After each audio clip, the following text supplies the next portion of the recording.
Título: El sueño que me salvó la vida. La noche antes de cumplir 61 años me acosté tarde. La casa estaba en silencio, demasiado silencio. Desde que Luis murió hace 5 años, me acostumbré a dormir sola, pero esa noche el aire se sentía distinto, pesado, como si algo estuviera a punto de romperse. Me dormí mirando el techo, pensando en lo rápido que pasa la vida, y entonces lo vi. Luis estaba de pie junto a mi cama, no como un recuerdo borroso, no como un sueño cualquiera. Estaba allí, con su camisa azul de trabajo, las mangas dobladas, la mirada seria. No sonreía, no decía mi nombre con ternura, solo me miró fijo y dijo, con una voz firme que me heló la sangre: «Sal de la casa antes del amanecer». Intenté preguntarle qué pasaba, pero no pude moverme. Él repitió, «Antes de que amanezca», y desapareció. Desperté de golpe. El reloj marcaba las 3:47 de la madrugada. Mi corazón latía tan fuerte que me dolía el pecho. Me incorporé en la cama y entonces lo sentí.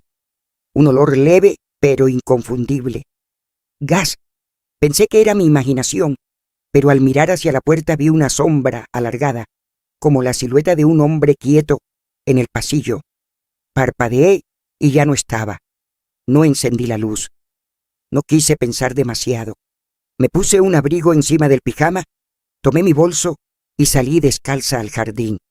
El aire frío me golpeó la cara. 30 minutos después, el cielo empezó a aclararse y mi casa explotó. El estruendo sacudió la calle. Las ventanas estallaron. El fuego salió por el techo como si la casa hubiera estado conteniendo el aliento toda la noche. Los vecinos corrieron. Alguien gritó mi nombre. Una mujer me abrazó diciendo, «Tuviste suerte». Pero mientras miraba las llamas devorar el lugar donde viví 30 años, yo sabía la verdad. Eso no fue suerte. Lo que aún no sabía es que el incendio no fue un accidente. Sospechas que no me dejaron dormir. Cuando el fuego por fin se apagó y solo quedaron humo y paredes negras, el jefe de los bomberos se me acercó. Hablaba con calma, pero evitaba mirarme directamente a los ojos. Me dijo que el incendio había comenzado en la cocina. Una fuga de gas. Probablemente una válvula mal cerrada en el horno. Asentí en silencio. Yo siempre revisaba el gas antes de dormir. Desde que Luis murió, me volví casi obsesiva con eso. Cerraba la llave, la tocaba 2 veces, incluso a veces tomaba una foto con mi celular para estar tranquila. Aquella noche también lo hice. Lo recordaba perfectamente. El pequeño giro firme de la válvula, el clic seco. Entonces, ¿cómo podía haberse quedado abierta? Mientras los bomberos seguían trabajando, mi mente retrocedió al día anterior. Martín había pasado por la casa con Laura. Dijeron que solo querían saludarme, ver cómo estaba antes de mi cumpleaños. Martín entró a la cocina y me dijo que la llave del horno estaba un poco floja. «Déjame arreglarla, mamá», insistió. Yo le dije que no hacía falta, pero él ya estaba inclinado, revisando algo debajo. Laura, mientras tanto, abrió un par de cajones. Dijo que buscaba una servilleta, pero recuerdo que sus manos tardaron más de lo necesario dentro de mis cosas. En ese momento no pensé nada malo. Era mi hijo, era mi nuera. Ahora, parada frente a las ruinas de mi casa, ese recuerdo empezó a pesar como una piedra en el estómago. Lo que más me dolió no fue ver los muebles reducidos a ceniza, fue darme cuenta de algo mucho más frío. Ni Martín ni Laura me llamaron esa madrugada. No fueron los primeros en llegar. No aparecieron corriendo, desesperados. Tuve que ser yo quien los llamó al día siguiente para decirles que estaba viva. Martín respondió con voz dormida: «¿Qué pasó, mamá?», como si no supiera nada, como si el mundo no hubiera estallado. Cuando finalmente llegaron al terreno quemado, sus reacciones me dejaron más inquieta que el incendio mismo. Martín me abrazó, sí, pero fue un abrazo corto, rígido. No lloró, no preguntó detalles. Laura, en cambio, exageró. Se llevó la mano al pecho, abrió los ojos, repitió varias veces que era una tragedia terrible. Pero sus ojos no tenían miedo, tenían algo más, algo que no supe nombrar en ese momento. Esa noche me quedé en casa de mi vecina Teresa. Apenas dormí. Cada vez que cerraba los ojos, veía la sombra en mi puerta y escuchaba la voz de Luis repitiendo que saliera antes del amanecer. Y cada vez que abría los ojos, recordaba a Martín inclinándose sobre el horno. Intenté convencerme de que estaba uniendo puntos que no tenían relación. Nadie quiere sospechar de su propio hijo. Es una idea que duele incluso antes de tener pruebas. Pero las preguntas no me dejaron dormir. Al tercer día, Martín insistió en que me fuera a vivir con ellos mientras resolvía lo del seguro y la reconstrucción. «No puedes quedarte sola, mamá», dijo. Laura asentía a su lado, con esa sonrisa suave que ya empezaba a incomodarme. Yo dudé. Parte de mí quería aferrarse a lo poco que quedaba de independencia, pero otra parte, más silenciosa, más racional, pensó que tal vez era mejor estar cerca. Observar, escuchar, acepté. Cuando llegué a su casa con una maleta pequeña, Laura me recibió con un abrazo demasiado entusiasta. Me mostró la habitación que habían preparado para mí. Todo parecía normal, demasiado normal. La primera noche allí, me acosté temprano, pero no dormí. Escuché pasos en el pasillo, puertas que se abrían y cerraban con cuidado, susurros que se apagaban cuando me movía en la cama. Al día siguiente, mientras Martín estaba en el trabajo, Laura se ofreció a lavar la ropa que había logrado salvar. Le di mi bolso para que sacara algunas cosas. Horas después, cuando lo revisé, noté que el cierre no estaba como lo había dejado. Quizá fue mi imaginación, o quizá no. Durante la cena, Martín mencionó el seguro con una naturalidad que me sorprendió. «Menos mal que la casa estaba asegurada», dijo mirando su plato. Laura levantó la vista apenas un segundo y luego volvió a sonreír. Esa frase me atravesó. Menos mal. No preguntaron cómo me sentí al ver arder mis recuerdos. No preguntaron si había tenido miedo. Solo hablaron de trámites, de dinero, de papeles. Esa noche, mientras fingía dormir, escuché claramente la voz de Laura en la cocina. «Ahora todo depende de que no sospeche nada», dijo en un susurro que apenas llegaba hasta mi puerta. Martín respondió algo que no alcancé a entender. Sentí un frío que no tenía nada que ver con la temperatura. Fue en ese momento cuando la duda dejó de ser una simple inquietud y se convirtió en algo más oscuro, algo que empezaba a tomar forma. No tenía pruebas, no tenía certezas, solo recuerdos que ya no encajaban y un incendio que no podía explicarse. Miré el techo de aquella habitación ajena y comprendí que ya no estaba huyendo del fuego. Estaba caminando hacia la verdad y esa fue la decisión que casi me cuesta la vida por segunda vez. Bajo el mismo techo que mis enemigos, vivir en la casa de mi hijo debería haberme dado tranquilidad. Era lógico. Después de un incendio, después de perderlo todo, lo normal era refugiarse en la familia, pero desde el primer día entendí que aquel techo no me protegía, me vigilaba. Laura fue impecable, demasiado impecable. Cada mañana me llevaba el desayuno a la habitación. Avena caliente, café recién hecho, una manta doblada con cuidado a los pies de la cama. Me preguntaba si había dormido bien, si necesitaba algo, si me dolía la cabeza. Su voz era suave, casi dulce, pero nunca me miraba más de 2 segundos seguidos a los ojos. Martín, en cambio, estaba distante, me daba un beso rápido en la frente antes de irse al trabajo y regresaba tarde. Evitaba conversaciones largas. Cuando mencionaba la casa quemada, cambiaba de tema con una rapidez que dolía. Las primeras noches casi no dormí. El silencio de esa casa era distinto al mío. No era el silencio tranquilo de quien vive solo. Era un silencio atento, contenido. La tercera noche lo escuché. Un sonido leve, metálico, como el cierre de un bolso abriéndose con cuidado. No me moví. Respiré lento, fingiendo estar dormida. La puerta de mi habitación estaba apenas entreabierta y la luz del pasillo dibujaba una línea delgada en el piso. Escuché pasos suaves acercarse a la silla donde había dejado mi bolso. El cierre volvió a sonar, más claro esta vez. Sentí como alguien removía mis cosas.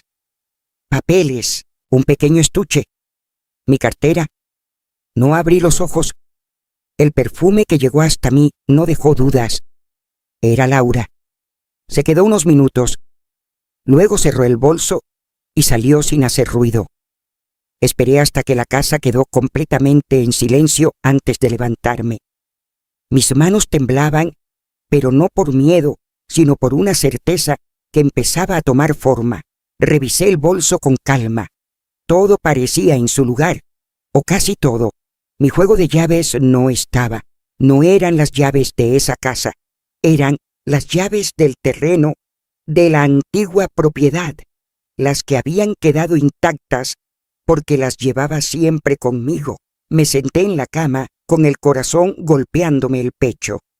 A la mañana siguiente, durante el desayuno, pregunté con naturalidad si alguien había visto mis llaves. Martín negó con la cabeza. Laura frunció el ceño, fingiendo preocupación. Dijo que quizá las había perdido durante el incendio, que con tanta confusión era fácil olvidar detalles. Yo no olvidaba detalles. No dije nada más. Esa misma tarde, cuando Martín salió a trabajar y Laura fue al supermercado, decidí hacer algo que nunca pensé que haría: revisar el estudio de mi hijo. No buscaba dinero. Buscaba respuestas. El escritorio estaba ordenado. Carpetas alineadas, facturas, documentos laborales. Abrí un cajón y encontré un sobre con el logotipo del Banco del Norte. Mi nombre estaba escrito en la esquina superior. Sentí un vacío en el estómago. Abrí el sobre. Era un contrato de préstamo hipotecario. El monto me dejó sin aire. Era exactamente el valor estimado de mi casa antes del incendio. Mis ojos bajaron hasta la firma. Mi nombre estaba allí, pero esa no era mi firma. La conocía mejor que nadie. Había firmado documentos durante años junto a Luis. Esa rúbrica era torpe, forzada, como una copia hecha con prisa. La fecha del préstamo era 3 semanas antes del incendio. Me apoyé en la silla para no caer. El papel temblaba en mis manos. No solo habían intentado quedarse con la casa, ya la habían usado como garantía. Seguí leyendo. El préstamo estaba a nombre de Martín. Yo aparecía como propietaria del inmueble hipotecado. Sentí algo peor que la rabia. Sentí decepción. Recordé el día que Martín aprendió a escribir su nombre. Lo había abrazado orgullosa. Recordé cuando me prometió que siempre me cuidaría. Ahora veía mi nombre falsificado por su propia mano. Guardé el documento en mi bolso con cuidado, asegurándome de dejar todo como estaba. Cerré el estudio y regresé a mi habitación antes de que Laura volviera. Esa noche, durante la cena, los observé en silencio. Laura hablaba de ofertas en el supermercado. Martín revisaba su celular. Parecían una pareja común, con preocupaciones normales.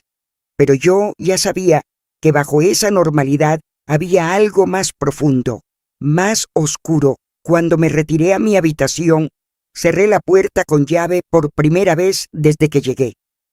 Me senté en la cama y sostuve el contrato entre mis manos. el monto coincidía exactamente con el valor de mi casa. No era una casualidad, no era un error administrativo, era un plan. El incendio no solo eliminaba la propiedad física, eliminaba el obstáculo principal, yo. Si la casa desaparecía, el seguro pagaba. Si yo faltaba, el terreno pasaba directamente a manos de mi hijo, según la versión modificada del testamento, que, sin duda, también estaban preparando. Miré el techo oscuro y por primera vez acepté lo que mi mente se negaba a decir en voz alta. No estaba viviendo con mi familia, estaba viviendo con personas que esperaban algo, y ese algo no era mi bienestar. Mientras escuchaba los pasos de Laura moverse en el pasillo y la puerta del estudio cerrarse suavemente, entendí que el incendio había sido solo el primer movimiento. El préstamo era el segundo. El siguiente paso ya no tenía que ver con la casa, tenía que ver conmigo. Y fue entonces cuando la verdad dejó de ser una sospecha y se convirtió en una frase clara dentro de mi cabeza. Mi hijo no solo quería la casa, quería que yo no estuviera. El plan que no debía escuchar, después de encontrar el contrato del banco, entendí algo muy claro. Si quería sobrevivir, tenía que dejar de reaccionar y empezar a observar. No podía enfrentarlos sin pruebas. No podía cometer el error de mostrar miedo. Así que hice lo único que ellos jamás imaginarían. Empecé a fingir debilidad. Una mañana, mientras Laura hablaba por teléfono en la cocina, caminé lentamente por el pasillo y dejé que mis piernas cedieran. Caí sentada contra la pared, no con violencia, solo lo suficiente para que el golpe sonara real. Laura colgó de inmediato y corrió hacia mí. ¿Se siente bien?, preguntó, con una voz que parecía preocupada, pero sus ojos analizaban la escena más que mi estado. Martín bajó las escaleras apresurado. «Mamá, ¿qué pasó?». Respiré con dificultad, cerré los ojos unos segundos y murmuré que me había mareado. «Nada grave, solo cansancio». Los vi intercambiar una mirada breve, casi imperceptible. Ese fue el momento en que confirmé que algo estaba en marcha. Durante los días siguientes, exageré pequeños síntomas. Caminaba más despacio, me apoyaba en las paredes, dejaba caer objetos con torpeza. Laura comenzó a ofrecerme pastillas blancas diciendo que eran vitaminas para fortalecer el corazón. Yo las guardaba bajo la lengua y luego las tiraba al inodoro.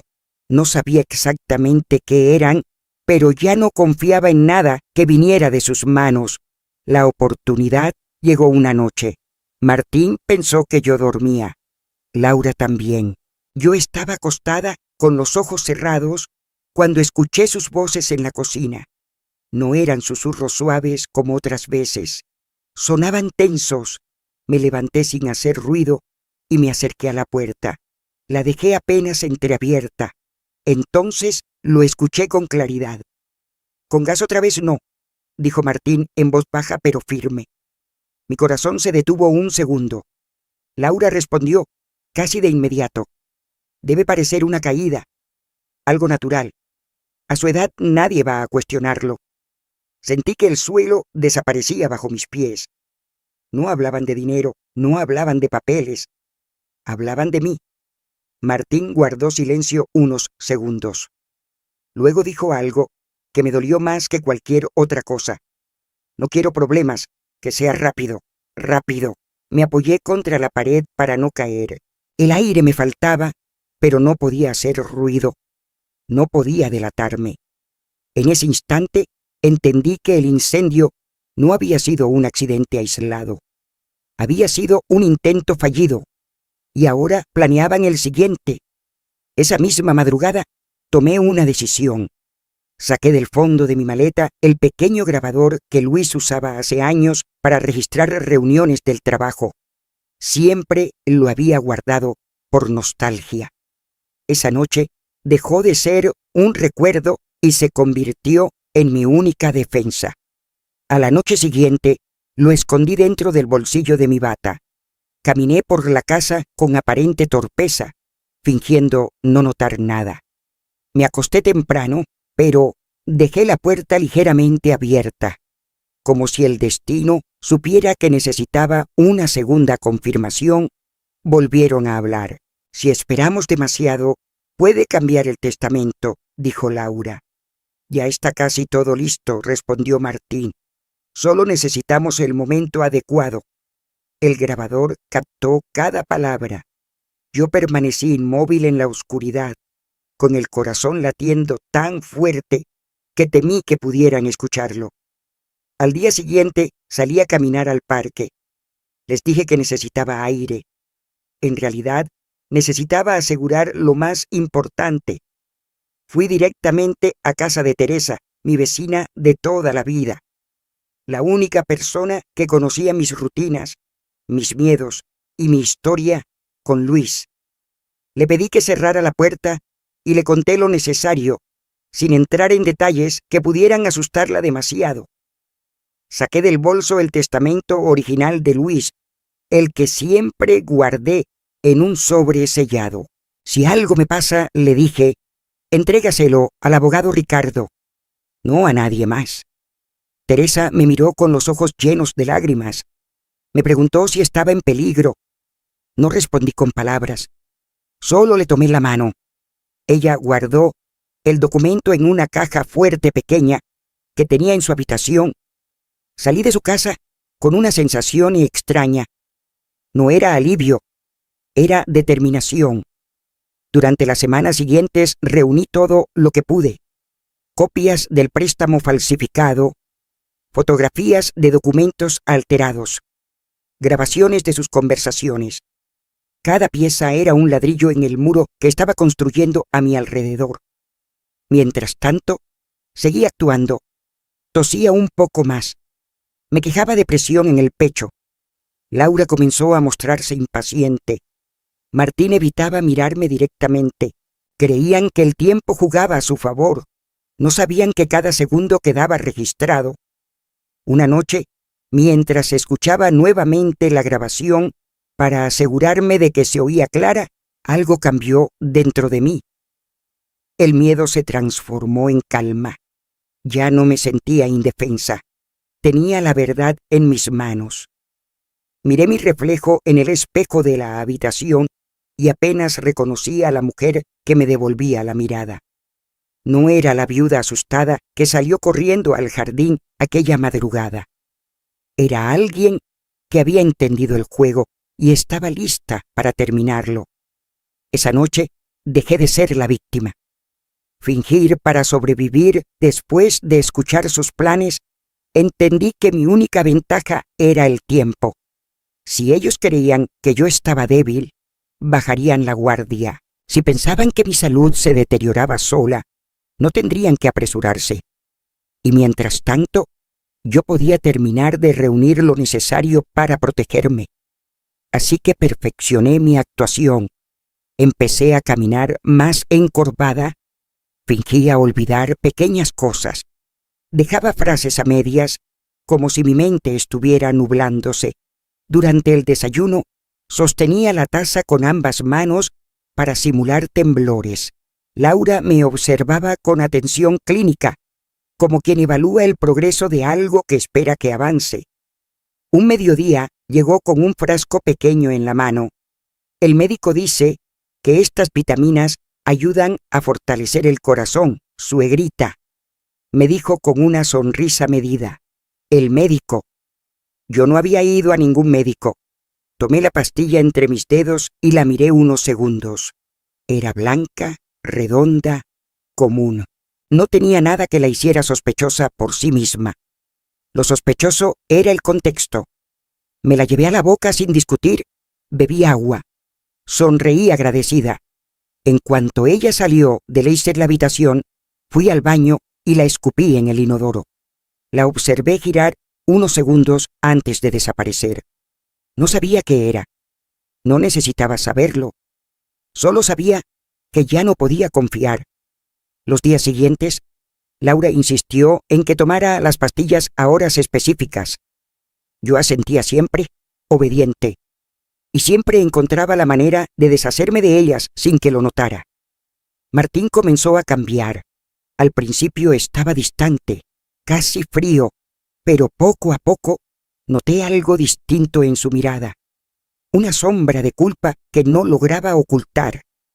Una noche entró a mi habitación más tarde de lo habitual. «Mamá, ¿te sientes mejor?», preguntó en voz baja. «Sí, hijo, solo estoy un poco cansada», respondí con una sonrisa suave. Se sentó en la silla junto a mi cama. No dijo nada durante varios segundos. Miraba sus manos como si estuviera reuniendo valor para decir algo que no terminaba de salir. «A veces pienso en papá», murmuró al final. «Yo también», respondí sin apartar la vista de él. Martín tragó saliva. Sus ojos estaban húmedos, aunque no lloró. Se levantó rápido, como si quedarse un segundo más lo fuera a romper por dentro. Esa grieta en su seguridad era importante. Laura, en cambio, parecía cada vez más impaciente.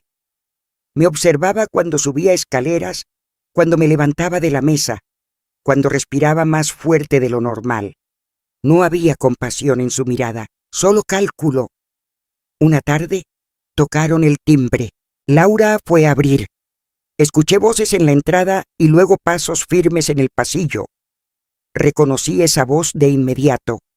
Era Ricardo Álvarez, el abogado que había trabajado con Luis durante años. Entró con una carpeta bajo el brazo y una expresión seria. «Señora Beatriz, necesito hablar con usted», dijo sin rodeos. Laura intentó quedarse en la sala, pero Ricardo pidió unos minutos en privado. Martín apareció desde el estudio con el ceño fruncido. Nos sentamos en el comedor. Sentí el pulso acelerarse, pero mantuve la compostura. Ricardo abrió la carpeta y colocó varios documentos sobre la mesa. Miró primero a Martín y luego a mí. Hace unas semanas, alguien vino a la notaría con un nuevo documento que supuestamente reemplazaba el testamento original de Luis, dijo con voz firme. Martín palideció apenas un instante. Laura cruzó los brazos. «¿Y qué decía ese documento?», pregunté sin elevar el tono. «Que usted, señora Beatriz, renunciaba voluntariamente a la administración de todos los bienes y que, en caso de fallecimiento natural o accidental, la propiedad pasaría directamente a su hijo». Sentí el frío recorrerme la espalda. «¿Y la firma?», pregunté. Ricardo deslizó la hoja hacia mí. Allí estaba mi nombre, nuevamente escrito con esa imitación imperfecta. «¿No es su firma?», continuó Ricardo. Lo noté de inmediato. Por eso no validé el documento. El testamento original sigue vigente. El silencio en la habitación era denso. Miré a Martín. Sus ojos no podían sostener los míos. Laura intentó intervenir diciendo que debía tratarse de un error administrativo, pero su voz sonaba tensa.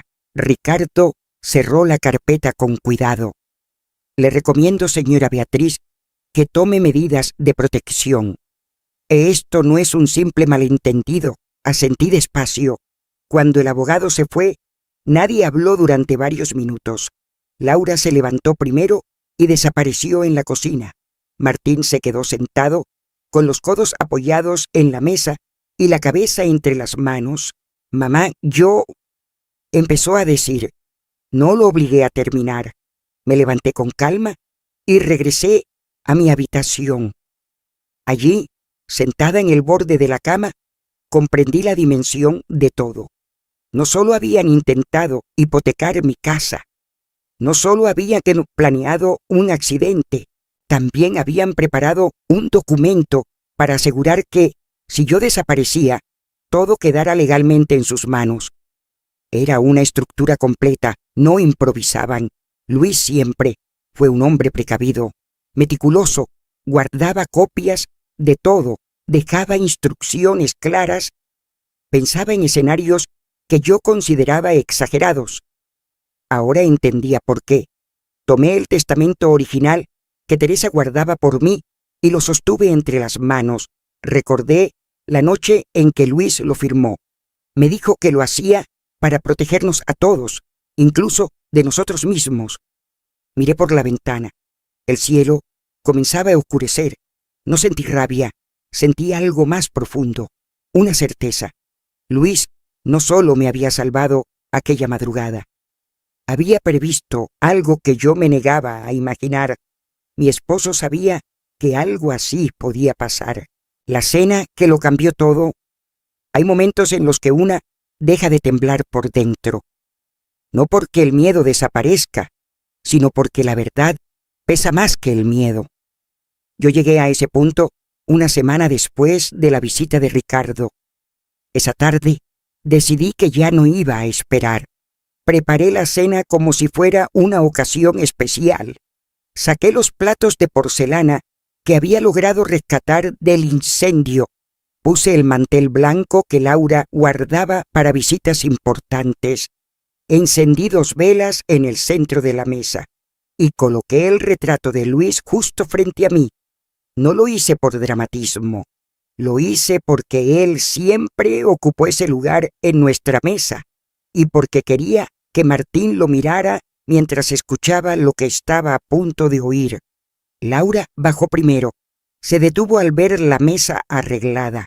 ¿Celebramos algo?, preguntó con una sonrisa que no alcanzaba sus ojos. Sí, respondí con calma. Celebramos que sigo viva. Martín apareció segundos después. Se quedó mirando el retrato de su padre y luego a mí. Noté la incomodidad en su postura, en la manera en que evitaba cruzar su mirada con la fotografía. Nos sentamos. Durante los primeros minutos hablamos de cosas superficiales. El clima, el trabajo, una vecina que había cambiado de coche. Laura intentaba mantener la normalidad, pero sus manos jugaban con la copa de vino sin descanso. Cuando terminé de servir el plato principal, apoyé las manos sobre la mesa y respiré profundo. He estado pensando mucho en el incendio, dije con voz serena. Martín levantó la vista de inmediato. Fue un accidente, mamá, respondió rápido. Quizá, contesté sin discutir. Pero hay detalles que no encajan. Laura soltó una risa breve.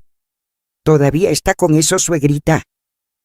Los bomberos ya explicaron lo que pasó. Sí, lo hicieron. Dijeron que fue el gas. Y eso me llevó a recordar algo muy curioso. Saqué del bolsillo de mi suéter un pequeño control remoto. Martín lo miró confundido. ¿Qué es eso?, preguntó. Un recuerdo, respondí. Encendí el televisor que estaba en la sala contigua. El sonido llenó el comedor con un leve eco. Durante un segundo solo se escuchó estática. Luego sus voces. Con gas otra vez no. El silencio se volvió espeso. Debe parecer una caída. La copa de Laura chocó contra el plato. Martín se quedó inmóvil, como si el cuerpo se le hubiera endurecido. Eso no es lo que parece, dijo Laura de inmediato, levantándose de la silla. Está sacado de contexto. No interrumpí la grabación. Si esperamos demasiado, puede cambiar el testamento. Ya está casi todo listo. Cada frase era un golpe seco en el aire. Martín llevó las manos a la cabeza. Su respiración se volvió irregular. Laura empezó a caminar de un lado a otro, negando con la cabeza. Está manipulando esto, dijo señalándome. Usted siempre ha sido dramática. La miré con tranquilidad, una tranquilidad que ni yo sabía que tenía. No he manipulado nada, Laura. Solo escuché. Martín me miró finalmente. Sus ojos estaban llenos de algo que no era rabia, sino vergüenza. Mamá, yo no era así. No pensaba que esto llegaría tan lejos. Pero llegó, respondí con suavidad. Laura se acercó a él. No digas nada. No tienes que justificarte. Yo sí tenía algo que decir. No estoy aquí para humillarlos, continué. Tampoco para gritar. Solo quería que me miraran a los ojos mientras escuchaban lo que planearon.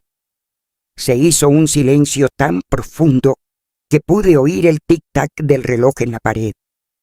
Laura me miró con una mezcla de furia y miedo. No tiene pruebas suficientes para acusarnos de nada, dijo apretando los dientes. Le sostuve la mirada, las suficientes para entender que mi vida no estaba segura. Martín rompió en llanto, no un llanto escandaloso, sino uno contenido, casi infantil. Se cubrió el rostro con las manos. «Lo siento, mamá», murmuró. No pensé que... No terminé la frase por él. No vine a escuchar excusas, hijo. Vine a cerrar esto. Apagué la grabación. La llama de las velas tembló ligeramente, como si el aire mismo estuviera inquieto. Miré el retrato de Luis un segundo y luego volví a enfocarme en ellos.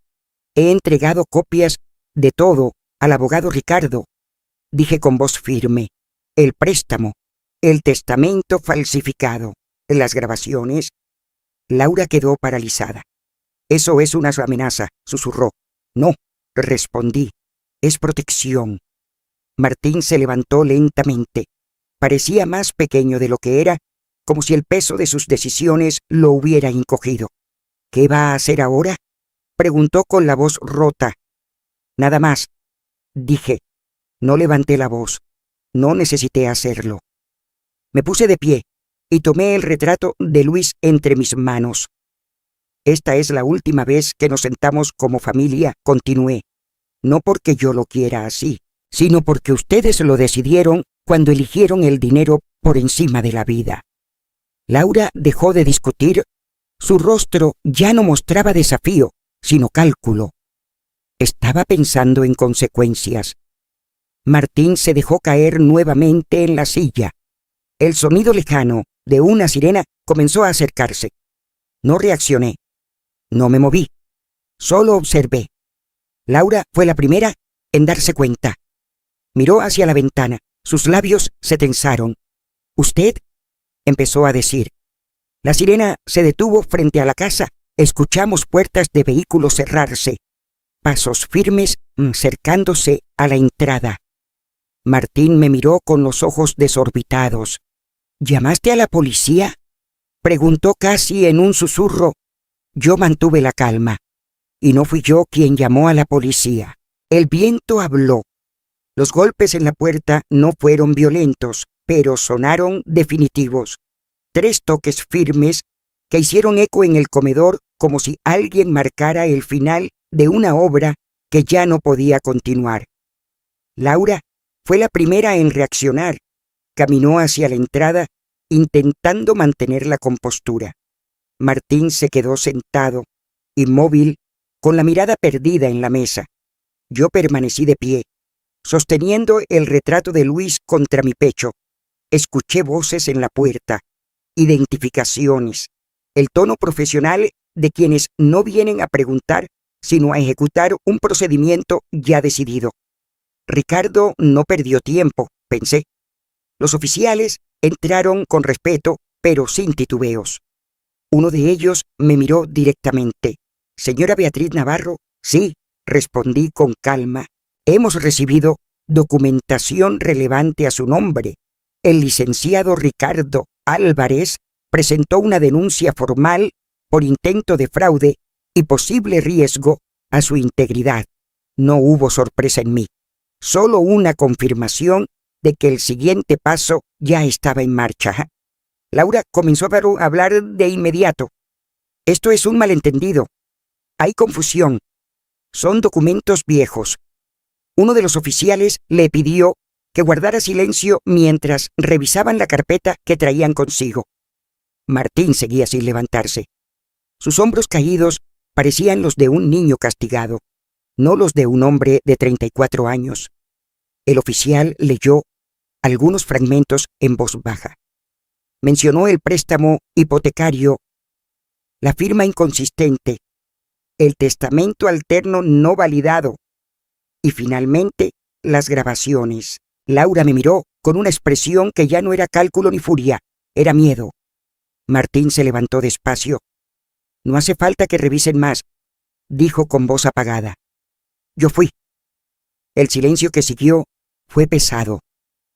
Laura giró hacia él con incredulidad. «¿Qué estás diciendo?» Martín no la miró. Sus ojos estaban clavados en el piso. Yo firmé. Yo llevé el documento. Yo acepté todo. Los oficiales intercambiaron una mirada breve. Uno de ellos dio un paso adelante. «Señor Martín Navarro, necesitamos que nos acompañe». Laura intervino de inmediato. «No puede cargar con todo. Fue una decisión de los dos». Sus palabras salieron rápidas, desordenadas. Ya no había estrategia, solo intento de supervivencia. Los oficiales pidieron que ambos los acompañaran para rendir declaración formal.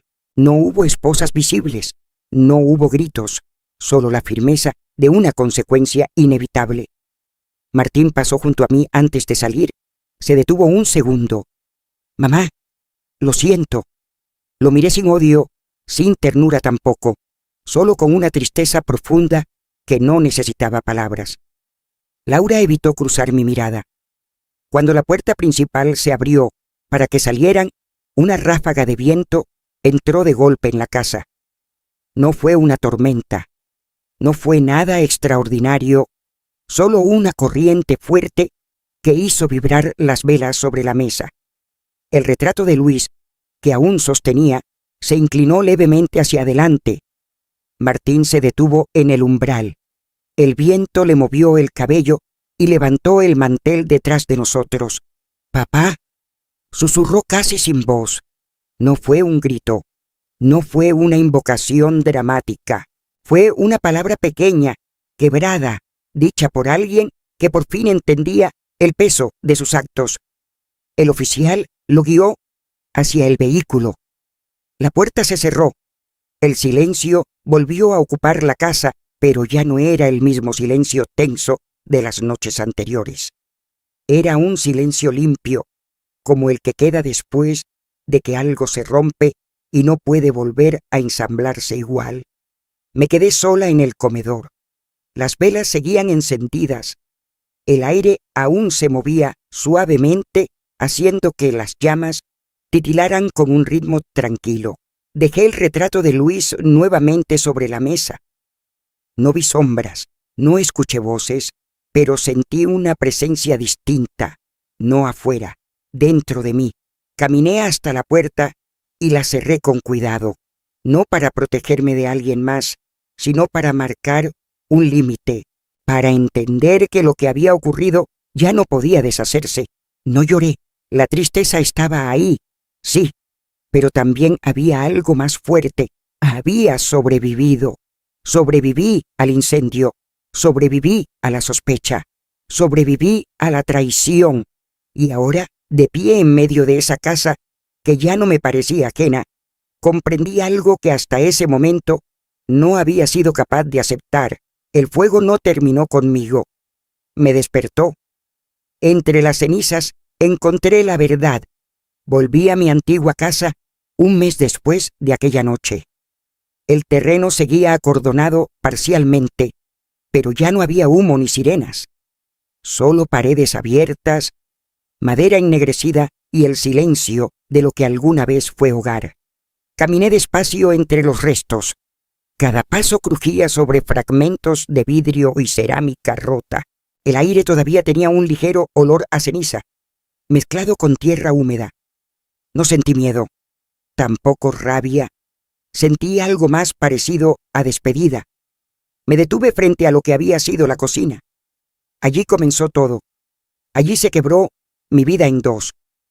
Cerré los ojos un momento y recordé a Luis sentado en la mesa, leyendo el periódico mientras yo preparaba café. Él siempre decía que el olor del café era el verdadero aroma del hogar. Ahora no quedaba nada de eso, solo restos oscuros y silencio. Seguí avanzando hasta donde estaba nuestra habitación. El techo ya no existía. El cielo abierto reemplazaba lo que antes eran vigas firmes. El viento entraba sin pedir permiso. Fue entonces cuando algo brilló entre los escombros. Me agaché con dificultad. Aparté trozos de madera quemada y pedazos de yeso. Mis dedos tocaron algo frío, metálico. Lo levanté. Era el anillo de bodas de Luis. Lo reconocí de inmediato por la pequeña inscripción interior que decía B y L entrelazadas. Ese anillo había estado en su mano el día de nuestra boda, el día que nació Martín, el día que firmamos el testamento. Siempre lo llevaba puesto. No supe cómo sobrevivió al fuego. Tal vez cayó antes, tal vez el calor no fue suficiente para deformarlo, tal vez simplemente tenía que encontrarlo. Lo sostuve contra mi pecho y por primera vez desde el incendio lloré sin contenerme. No era solo un objeto, era una prueba de que no todo se destruye cuando las llamas pasan. Algunas cosas resisten. Mientras secaba mis lágrimas, decidí seguir buscando. No sabía exactamente qué esperaba encontrar. Quizá nada. Quizás solo necesitaba caminar una última vez por ese espacio. Al fondo del pasillo, casi cubierto por una viga caída, vi algo que no reconocí de inmediato. Era una pequeña caja metálica, ennegrecida por fuera, pero intacta. La moví con cuidado. Pesaba más de lo que imaginaba. La abrí. Dentro había varios sobres protegidos por una bolsa sellada. El fuego no había alcanzado el interior. Mis manos comenzaron a temblar. El sobre superior tenía mi nombre escrito con la letra de Luis. Beatriz. Esa caligrafía era inconfundible. La había visto en notas sobre la mesa, en cartas cortas después de una discusión, en recordatorios pegados al refrigerador. Abrí la carta despacio. Si estás leyendo esto, decía, significa que el destino nos llevó por un camino difícil. No tengas miedo del fuego. El fuego purifica. Me detuve a leer esa frase. El fuego purifica. Continué. Si alguna vez sientes que todo se derrumba, recuerda que lo que es verdadero permanece. Confía en tu instinto. Confía en tu fuerza. Yo siempre supe que eras más valiente de lo que creías. Mis lágrimas cayeron sobre el papel, pero no borraron las palabras. Debajo de esa carta había otra más pequeña y envuelta en una tela roja, una llave antigua. No era una llave común, era pesada, con un diseño antiguo en la cabeza. En el papel que la acompañaba solo había una línea. Para cuando llegue el momento de empezar de nuevo. Me quedé sentada sobre los restos del piso, sosteniendo la llave en una mano y el anillo en la otra. El viento soplaba suave alrededor, levantando polvo y moviendo pequeños fragmentos de ceniza. Luis había pensado en todo. No sabía exactamente qué abría esa llave, pero entendí algo importante. Él había previsto que, si el fuego tocaba nuestra vida, yo necesitaría algo más que recuerdos. Necesitaría una puerta nueva. Guardé la caja en mi bolso junto con el anillo y las cartas. Antes de irme, miré alrededor por última vez. La casa ya no me parecía una tumba. Tampoco un símbolo de traición. Era un punto de quiebre.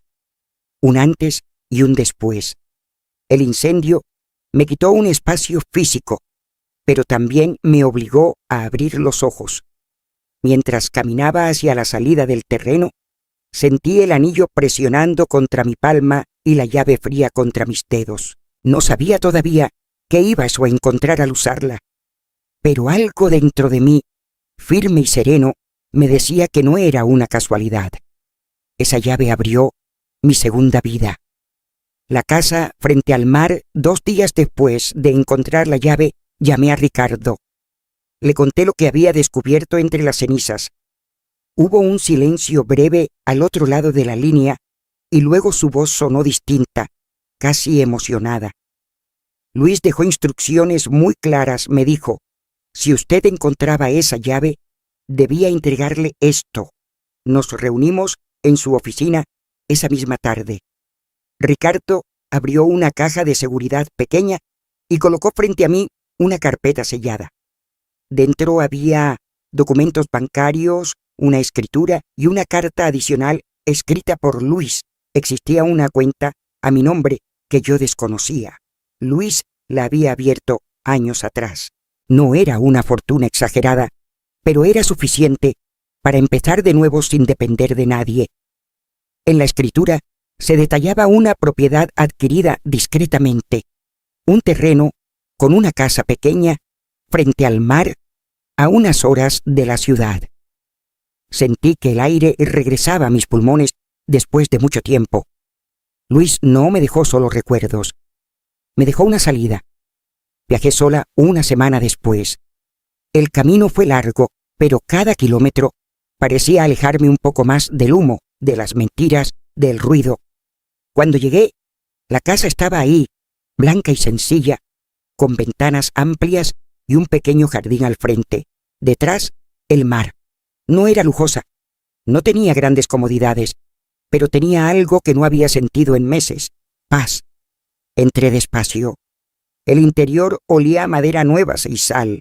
La luz del sol atravesaba las ventanas sin obstáculos. Dejé mi maleta en el suelo y caminé hasta la parte trasera. El océano se extendía frente a mí, inmenso y constante. Las olas rompían contra las rocas con un ritmo firme, como si marcaran el pulso de una vida que continúa sin importar lo que se pierde en el camino. Esa primera noche dormí con las ventanas abiertas. El sonido del mar reemplazó los susurros y los pasos que durante semanas me habían mantenido alerta. No hubo sombras en la puerta. No hubo miedo. Hubo descanso. Los días comenzaron a tener otra forma. Me levantaba temprano, preparaba café y lo bebía mirando el horizonte.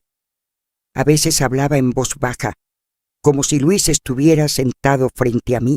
No necesitaba verlo para sentir que había cumplido su promesa de no dejarme sola. Fue en una de esas mañanas cuando conocí a Daniel. Tendría unos 24 años, hijo de un pescador del pueblo. Tocó a mi puerta con una sonrisa tímida. —¿Usted es la nueva vecina? —preguntó. Asentí. Mi padre me pidió que le trajera pescado fresco. Dijo que nadie debería empezar una nueva vida sin una buena comida. Reí por primera vez en mucho tiempo sin sentir peso en el pecho. Daniel comenzó a visitarme de vez en cuando. Me ayudaba a mover algunas cosas, a arreglar una ventana que no cerraba bien, a limpiar el jardín. Hablábamos por las tardes sobre el mar, sobre el clima, sobre historias del pueblo. Su presencia no llenaba un vacío, simplemente añadía compañía sin expectativas.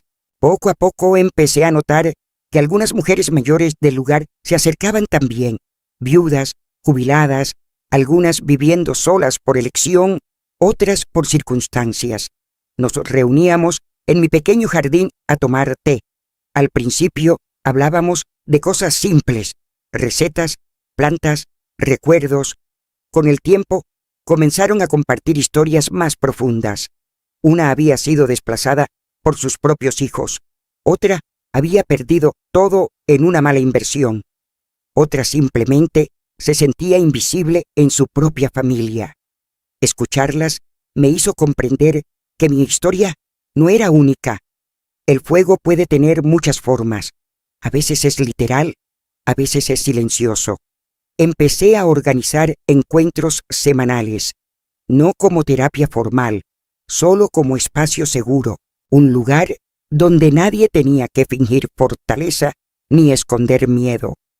Un día, una de ellas me dijo algo que quedó grabado en mi memoria. Las que sobreviven al fuego ya no se queman, solo brillan distinto. Miré el mar ese día y entendí que tenía razón. Yo no era la misma mujer que salió corriendo al jardín aquella madrugada. Tampoco era la que fingía debilidad en la casa de su hijo. Era alguien que había perdido mucho, sí, pero también había ganado claridad. Comencé a escribir cada mañana en un cuaderno azul, no sobre el dolor, sino sobre lo que aprendía, sobre la calma del mar, sobre la dignidad de empezar de nuevo, sobre la fuerza silenciosa que se descubre cuando ya no queda nada que proteger excepto la propia vida. Planté rosas blancas en el jardín. Cuando florecieron, el aroma se mezcló con la brisa salada. Las llamé mis flores de ceniza. Al caer la tarde, me sentaba frente al océano y pensaba en todo lo ocurrido. No con rencor, no con deseo de venganza, solo con una certeza tranquila. El incendio me obligó a soltar, la traición me obligó a despertar, y el mar me enseñó a respirar otra vez. No volví a ser la mujer que vivía esperando que todo estuviera en orden. Me convertí en la mujer que entiende que, incluso cuando todo arde, siempre existe la posibilidad de reconstruirse. El fuego no me definió, me transformó. El amanecer siempre llega un año después. En la víspera de mi cumpleaños número 62, volví a sentarme frente al mar con una vela encendida entre las manos. El cielo estaba despejado y el horizonte comenzaba a teñirse de tonos dorados. Ya no había humo, ya no había sirenas, ya no había sombras detrás de ninguna puerta. Encendí la vela con calma y la apoyé sobre una piedra. El viento soplaba suave, constante. Por un instante, entre la brisa salada, percibí ese aroma familiar a tabaco dulce que tantas veces acompañó a Luis. No me estremecí, no sentí miedo, solo sonreí. Gracias, susurré mirando el mar. Las olas rompían con la misma fuerza de siempre, pero dentro de mí todo estaba en paz. Comprendí que el incendio no había sido el final de mi historia, había sido el inicio de una verdad que necesitaba ver. Observé cómo el sol comenzaba a elevarse lentamente. El amanecer no hace ruido, no avisa, no pide permiso. Simplemente llega, y cuando llega, la oscuridad deja de tener poder. Yo también llegué a mi propio amanecer. Si esta historia tocó algo en tu corazón, me gustaría leerte. Cuéntame desde qué ciudad me estás viendo. A veces creemos que estamos solos en nuestras batallas, pero compartir lo que vivimos puede darle fuerza a alguien más que está atravesando su propio fuego. A veces compartir tu experiencia puede salvar a alguien más. Y si crees que la verdad siempre encuentra su camino, suscríbete. Porque incluso cuando todo parece arder, siempre hay un amanecer esperando.